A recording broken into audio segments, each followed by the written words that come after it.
ഉത്തരായനീയം ദശകം 17 ധ്രുവചരിതം. ശ്ലോകം 1.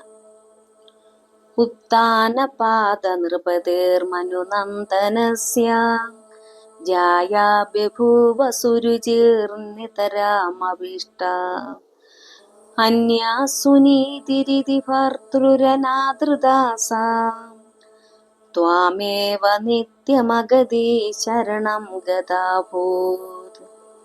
സാരാംശവും നോക്കാം. മനുപുത്രനായ ഉത്താനപാദർ എന്ന രാജാവിന് സുരുചി എന്ന ഭാര്യ പ്രിയപ്പെട്ടവളായിരുന്നു. അയാൾക്ക് സുനീതി എന്ന മറ്റൊരു ഭാര്യയും ഉണ്ടായിരുന്നു. ഭർത്താവിന്റെ സ്നേഹം തീരെ ലഭിക്കാതിരുന്ന സുനീതിക്ക് മറ്റൊരു ഗതിയില്ലാതെ നിത്യവും ഭഗവാനെ തന്നെ ശരണം പ്രാപിച്ചു. ശ്ലോകം 2. അംഗേപിതു സുരുചിപുത്രകമുത്തമം തം ദൃഷ്ട്വാ ധ്രുവ കില സുനീതി സുതോധിരോക്ഷിൻ ആചിക്ഷിപേ കില ശിശുസുതരാം സുരുച്യ ദുസ്സന്ത്യജാ ഖലു ഭവത് വിമുഖൈരസൂയ. രണ്ടിന്റെ സാരാംശവും നോക്കാം. അച്ഛന്റെ മടിയിൽ അദ്ദേഹത്തിന് കൂടുതൽ ഇഷ്ടമുള്ള സുരുചിപുത്രനായ ഉത്തമനെ കണ്ട് സുനീതിപുത്രനായ ധ്രുവൻ തനിക്കും അച്ഛന്റെ മടിയിൽ ഇരിക്കണമെന്ന് ആഗ്രഹിച്ചപ്പോൾ ആ കുട്ടിയെ സുരുചി വളരെ ആക്ഷേപിച്ചു. അങ്ങേക്കെതിരെ നിൽക്കുന്ന ആളുകൾക്ക് ഒരിക്കലും അസൂയ ഉപേക്ഷിക്കാൻ കഴിയുകയില്ല എന്നത് സത്യമാണ്. ശ്ലോകം 3. ത്വന്മോഹിതേ പിതരി പശ്യതി ദാരവശ്യേ ദൂരം ദുരുക്തി നിഹത സഗതോ നിജാംബാം സാ വിശ്വകർമ്മഗതി സന്തരണായ പുംസാം ത്വത്പാദമേവ ശരണം ശിശവേ ശശംസ. സാരാംശം ഒന്ന് നോക്കാം. ഭഗവാനെ, മായയാൽ മോഹിതനും സുരുചിയമ്മയ്ക്കും വിധേയനുമായ അച്ഛൻ കാൺകെ സുരുചിയുടെ ശകാര വാക്കുകളാൽ മനസ്സു തകർന്നുപോയ ധ്രുവൻ തന്റെ അമ്മയുടെ അടുത്തേക്ക് ചെന്നു.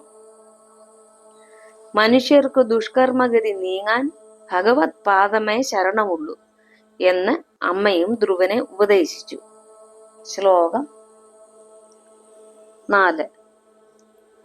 ആകർണ്യസോപി ഭവദർശന നിശ്ചിതാത്മാ മാനീ നിരേത്യ നഗരാത് കില പഞ്ചവർഷഃ സന്തൃഷ്ട നാരദ നിവേദിത മന്ത്രമാർഗഃ ത്വാമാരരാത തപസാ മധുകാനനാന്തേ.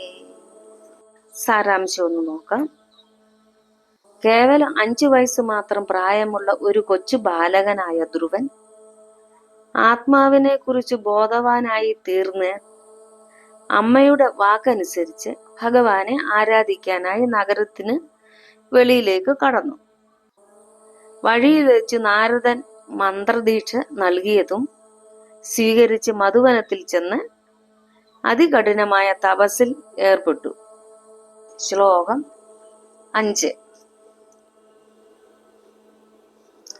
താതേ വിഷണ്ണ ഹൃദയേ നഗരിം ഗതേന ശ്രീനാരദേന പരിസ്വാന്തിത ചിത്തവൃത്തോ ബാലസ്ത്വദർപ്പിതമനാക്രമവർദ്ധിതേന നിന്യേ കഠോര തപസാ കില പഞ്ചമാസാൻ.